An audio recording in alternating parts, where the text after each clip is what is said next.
Movie की शुरुआत में हमें आदमी को दिखाया जाता है जो जंगल में रास्ता भटक गया था। वह जंगल में रास्ता ढूंढने की कोशिश कर रहा था, पर उसे बाहर जाने का रास्ता नहीं मिल रहा था। शाम भी होने वाली थी, इसीलिए सारे पक्षी जंगल छोड़कर घोंसले में जा रहे थे।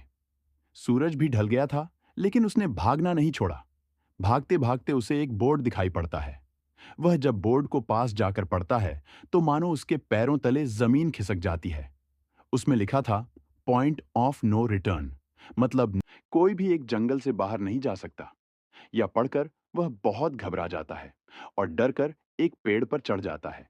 लेकिन वह इतनी ऊंचाई पर चला जाता है कि वह वहां से नीचे गिर जाता है। अचानक उसे गुरु रानी की आवाज आती है और उसे कोई घसीट कर गड्ढे में ले जाती है। इस घटना के 6 महीने बाद हमें एक मीना नाम एक लड़की को दिखाया जाता है। मीना की फैमिली में सिर्फ उसकी एक बहन थी। मीना एक पेट शॉप की शॉपकीपर थी। मीना अपने कार से एक सफर पर निकली थी। उसके बॉस ने एक खास तरीके के परोट की डिलीवरी करने के लिए जू भेजा था। उसने अपने फोन पर जू का लोकेशन सेट किया और जू की ओर निकाल गई।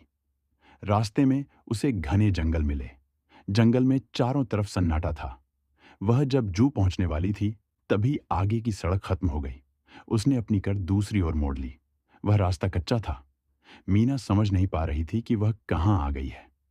उसने अपने मोबाइल के मैप को चेक करने लगी, लेकिन उसकी मोबाइल में नेटवर्क ही नहीं आ रहा था।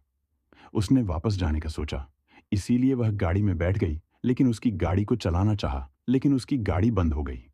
वह परेशान होकर गाड़ी से बाहर निकल गई। तभी उसे एक बोर्ड दिखाई दिया।